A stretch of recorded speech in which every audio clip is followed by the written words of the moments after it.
O terremoto criado pela decisão de Barroso pela abertura da CPI da Covid. Este é mais um vídeo da TV Coiote. Lembre que você pode contribuir com o meu trabalho se tornando membro. Para isso é necessário apenas acessar tvcoiotembros.com. Não se torne membro pelo YouTube, só pelo site. Bom, gente, é o seguinte, ontem à noite todos fomos pegos de surpresa com uma decisão do ministro do Supremo Tribunal Federal, Luiz Roberto Barroso, que atendeu a um pedido de liminar e mandado de segurança e determinou a abertura da CPI da Covid no Senado Federal. Essa decisão do Barroso foi atendendo uma contestação dos senadores Jorge Cajuru e Alessandro Vieira sobre a demora do presidente do Senado, Rodrigo Pacheco, em abrir a investigação, que já contava com a assinatura de 32 senadores, quando o número mínimo necessário para que uma CPI seja aberta é de 27 senadores. Esse número tinha sido ultrapassado e o Rodrigo Pacheco vinha enrolando e dando sinais de que pretendia abrir essa CPI só lá para frente, em 2022, 2023. Passou até a impressão de que isso seria única e exclusivamente uma decisão do presidente da casa e não algo estabelecido na Constituição com regras muito claras. E surgem várias dúvidas. Dúvidas ligadas ao impacto político que isso vai criar para o governo e para os congressistas, mas também dúvidas a respeito da legalidade da decisão do Luiz Roberto Barroso. Ontem, quando eu fiz a live anunciando que ele tinha decidido determinar a abertura da CPI, eu elenquei que a decisão tinha um ar estranho para mim e que eu desconhecia o embasamento dela naquele momento. Tinha acabado de sair, ainda não tinha conseguido acesso para fazer a leitura. Era só uma impressão minha, realmente. O consenso hoje é de que a decisão tomada pelo ministro foi uma decisão legal e totalmente amparada na Constituição. Mais do que isso, hoje já temos a noção de que ele consultou os demais membros da corte antes de decidir por isso, então é muito improvável que essa questão seja brecada em plenário ou de qualquer outra forma. O Luiz Roberto Barroso se baseou no artigo 3º, no parágrafo 3º do artigo 58 da Constituição Federal. Nesse parágrafo está determinado que existem 3 requisitos para que se instale uma comissão parlamentar de inquérito. O primeiro é que pelo menos 2/3 das assinaturas dos integrantes de uma casa precisam ter sido feitas. Ou 1/3. Ou seja, no caso do Senado, você tem 81 senadores, a necessidade de 27 assinaturas. O segundo ponto é que precisa ter um fato determinado para a investigação. Isso está muito bem colocado. Você tem aí o fato da ingerência do governo federal na pandemia e, em particular, a questão envolvendo a falta de oxigênio em Manaus no começo do ano. Se houve ou não omissão do governo federal. Este é o alvo da investigação. E o terceiro, se você tem que ter uma determinação, uma definição do tempo que a investigação vai levar. Vai levar 90 dias, com possibilidade de extensão por mais 90 dias. Então, os 3 requisitos eles já estavam presentes no requerimento pela CPI. 1/3 da casa, alvo claro e determinado, e também o tempo de duração. O Rodrigo Pacheco só estava enrolando e postergando. Ele não podia ter feito isso. O que o Barroso fez é basicamente garantir que a Constituição tivesse o seu artigo 58 cumprido pelo presidente da Casa Legislativa. Bom, o requerimento tinha sido apresentado pela CPI pelo senador Randolfo Rodrigues no dia 5 de fevereiro, ele é da Rede do Amapá. E em 2007 a gente tem um caso que o Barroso utilizou como embasamento para tomar a decisão que tomou, que foi quando a Câmara dos Deputados determinou a implementação da CPI do apagão aéreo. E ela foi prontamente atendida pelo então presidente da casa, o Arlindo Chinalha, do PT de São Paulo. E a CPI buscava investigar justamente a gestão do governo federal ligado ao sistema aéreo brasileiro depois daquele acidente com a queda de um avião da Gol na região da Amazônia. Então o próprio Arlindo Chinalha, do Partido Governista, determinou a abertura porque esta era a obrigação dele naquele momento. Só que o que aconteceu naquela ocasião? O líder do PT na casa, o Luiz Sérgio, ele entrou com um recurso alegando problemas naquele requerimento, e aí o Arlindo Chinalha aceitou a questão e levou a plenário. Quando o negócio chegou a plenário, a maioria, não 1/3, a maioria, foi contrária à abertura da CPI. Mas a CPI aconteceu, porque a coisa foi parar no Supremo Tribunal Federal. O ex-ministro do Supremo Tribunal Federal, Celso de Mello, colocou a CPI como necessária de que ocorresse, alegando que ela é um instrumento de minoria e que, cumpridas as exigências constitucionais, ela não pode ser retirada nem pela maioria. Então, o que estava valendo era a decisão inicial, era a lista de assinaturas de 1/3 dos parlamentares da Câmara dos Deputados. O Barroso se embasou nisso, decisão do Celso de Mello, que foi consensual naquele momento, que depois foi para plenário e foi praticamente em unanimidade, e não tem muita brecha aí para questionar. Sim, é uma decisão legal do Luiz Roberto Barroso. O que vai acontecer na prática a partir de agora? O presidente do Senado, Rodrigo Pacheco, precisa fazer a leitura do requerimento no plenário para que a comissão seja criada. Se trata aí de um procedimento burocrático e ele já deixou bem claro que vai cumprir a decisão judicial, até porque não teria outra opção. Em seguida, os partidos vão indicar os integrantes dessa CPI. Vão ser 11 titulares e 7 suplentes. E uma vez a CPI instalada, você tem a eleição do presidente e relator, o que é muito importante para a gente entender quais rumos essa comissão parlamentar de inquérito vai tomar. A gente já viu muita CPI não dando em nada, e muitas vezes tomando o caminho inverso. Neste caso, isso é improvável. Bom, os senadores, eles têm uma série de possibilidades numa comissão parlamentar de inquérito. Eles podem, por exemplo, pedir a quebra de sigilo fiscal e telefônico dos investigados. Eles podem inquirir testemunhas, requisitar informações oficiais. Eles podem fazer vistorias e tudo mais. Eles assumem basicamente o papel de juízes, com algumas limitações, que é muito importante que a gente observe. Você não pode, por exemplo, determinar uma prisão. E eu falarei disso mais adiante. Isso já criou uma reação muito forte do Jair Bolsonaro. O Bolsonaro veio a público e disse: não está na hora de, em vez de ficar procurando responsáveis, unir Supremo, Legislativo e Executivo para buscar a solução? O que vai levar à abertura da possível CPI? As provas que estamos no caminho certo, que fizemos tudo possível, estão aí. Então ele dizendo que isso só contribui para um movimento de relação atordoada entre os três poderes, que isso só vai criar desgaste, que não trará nada para o país. É claro, o Bolsonaro ignora que ele próprio costuma ser a fonte dos conflitos entre os três poderes.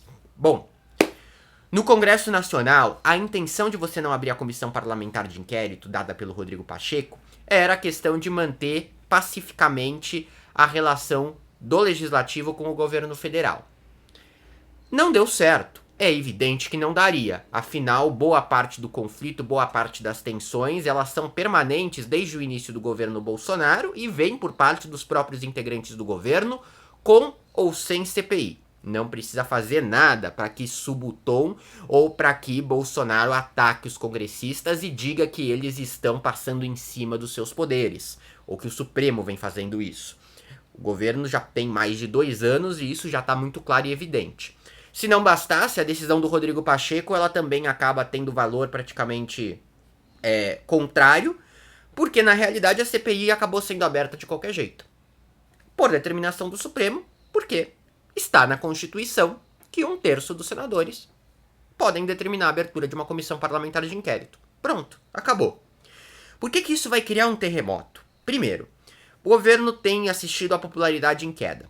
Isso vai criar um ambiente político mais negativo, isso vai fazer com que a ingerência perante a pandemia, que já toma boa parte da pauta dos jornais, que já toma boa parte das conversas, ela predomine ainda mais. Veremos durante 90 dias, pelo menos, canais de televisão exibindo depoimentos, canais de televisão exibindo estratégias do governo para não ser responsabilizado pelas mortes e muito menos pelas mortes ocorridas em Manaus pela falta de oxigênio, essas com uma grande carga de fatos que embasam a responsabilidade do Ministério da Saúde, especificamente do ex-ministro Eduardo Pazuello, por tudo o que ocorreu. Afinal, já se sabia que faltava oxigênio muito antes dele acabar de vez. Então, essa questão da popularidade tende a pegar, tende a se acentuar um pouco o clima pesado contra a gestão Bolsonaro. Segundo ponto, isso desagrada, em certa medida, parte do empresariado que defende a aprovação de reformas. As reformas administrativas, tributárias e uma série de privatizações que poderiam ser avaliadas pelo Congresso vão ficar em segundo plano. Afinal, a pauta no Congresso vai ficar muito mais sobrecarregada. Essas reformas, muitas vezes desgostadas por parcela considerável da população, assim como as privatizações, não ocorrendo agora em 2021, são improváveis de que ocorram em 2022. Isso porque é ano eleitoral. Questões delicadas, questões mais pesadas, os congressistas costumam deixar para anos ímpares e não anos pares, os anos em que você tem pleito eleitoral municipal ou então as eleições gerais. Também, o Centrão ganhou um novo mecanismo para cobrar cargos do governo. Ele se livrou, por exemplo, de ser culpado pelo Bolsonaro pelo ambiente político hostil. Afinal, foi o Supremo que determinou a abertura de uma CPI. Mas, por outro lado, o ambiente frágil se instaura e o Bolsonaro fica ainda mais nas mãos.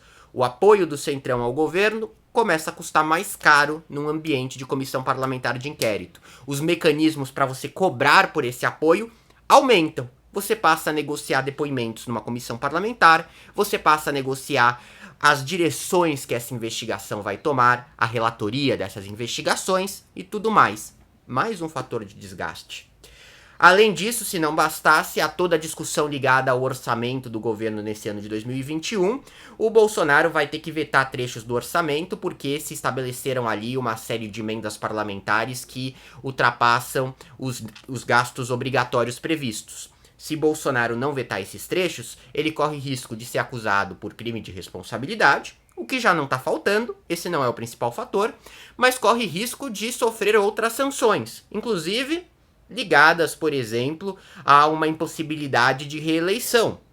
Essa, caso o Tribunal de Contas da União invalide as contas e isso depois seja referendado pelo Congresso no ano que vem. Eu falei a respeito da inegibilidade possível ligada à questão do orçamento no vídeo da semana passada. Mais do que isso, você pode criar uma paralisia no governo federal e atrasar ainda mais o andamento de outras pautas que setores específicos da sociedade fazem pressão. As próprias reformas que eu acabei de citar. Todo esse ambiente, popularidade em queda, empresários querendo reformas rápidas que ficam atrapalhadas, ambiente mais conveniente para o Centrão fazer novas chantagens. E claro, isso tudo misturado com outros problemas, como a questão do orçamento, criam um grande terremoto político em Brasília. Bom, aí vale deixar algumas coisas bem claro. Os senadores não podem prender os suspeitos ou abrir os processos. Eles só podem investigar e podem também necessitar e solicitar todo o material necessário para que essa investigação seja feita da melhor forma possível. Como eu citei, quebra de sigilo e tudo mais. Isso pode trazer fatos complicados para o governo a público. Mas, por outro lado, você não vai ter uma responsabilização penal diretamente a curto prazo ligada a essa comissão parlamentar de inquérito. Assim que você tiver aprovado internamente na comissão o relatório final da CPI, esse relatório é enviado para a mesa diretora para conhecimento do plenário. A depender da conclusão dos trabalhos, o documento pode gerar um projeto de lei, o que não é muito caso, afinal, seria para a próxima pandemia, talvez. Ou então, além de um projeto de lei, pode ser remetido ao Ministério Público com um pedido de responsabilização civil e criminal dos infratores. Entre os infratores pode-se incluir o presidente da República, que não pode ser investigado, isso talvez complique, mas não pode ser investigado na justiça comum durante o exercício do mandato. Mas a CPI pode gerar uma investigação pós-mandato. Mais do que isso, pode gerar já neste momento uma responsabilização civil e criminal para o Eduardo Pazuello. Mas é um processo longo. Como eu falei, a CPI tem que acabar, tem que ter a aprovação do relatório em plenário, e este relatório vai para o Ministério Público, que aí faz uma denúncia. Trâmite longo.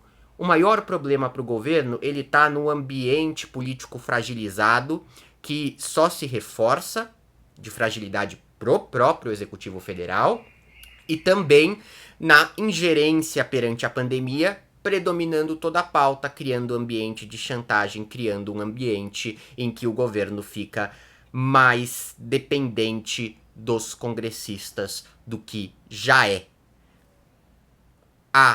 O resultado criminal e tudo mais ele fica em segundo plano. Comissões parlamentares de inquérito não costumam criar tantos problemas nesse sentido, certo? Bom, controlar o que acontece numa CPI exige manobras políticas complexas e o governo Bolsonaro não sabe fazer manobras políticas complexas, porque isto exige muita inteligência, isso exige muito jogo de cintura. Essas duas características não estão presentes, nem no Bolsonaro, nem nos principais articuladores políticos do governo. Ele precisa monitorar a escolha do presidente da comissão, a escolha do relator, a indicação dos senadores para o colegiado, a convocação dos depoimentos, tudo isso. E provavelmente vai ter muita atrapalhada aí no meio, se não bastasse. Um dos principais nomes prováveis para que você tenha como relator da CPI é o nome de Renan Calheiros. No começo do ano passado, quando você teve a eleição, no começo do ano retrasado, quando você teve a eleição para a presidência do Senado Federal e Davi Alcolumbre foi eleito presidente, eu comentei a respeito do Renan.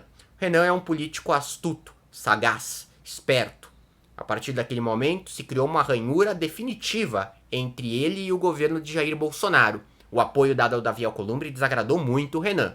Até que ponto ele agirá e age neste momento como senador, levando em consideração o lado emocional e a revolta que ele guarda daquele momento, e até que ponto ele age racionalmente, isso ainda é um mistério. Mas pode ser que nesse caso as duas coisas se misturem. E aí sim, o Renan seria um problema enorme para o governo Bolsonaro daqui em diante. É isso, gente. A qualquer momento estou de volta com mais informações. Se quiser virar membro e colaborar com o meu trabalho, é muito importante. Acesse tvcoyotmembros.com e tem acesso a vários benefícios. Se já é membro, lembre de fazer a conversão da sua assinatura do YouTube para o site de membros, que o pagamento é via PagSeguro. Não precisa ter cadastro no PagSeguro, porque eu vou encerrar o programa aqui no YouTube. Espero que tenha ficado claro a respeito da legalidade, do teor e do contexto da decisão do Barroso e o que isso pode gerar de problemática pro governo de Jair Bolsonaro e também como isso deve mexer bastante com os ânimos políticos nas próximas semanas e nos próximos meses. Até!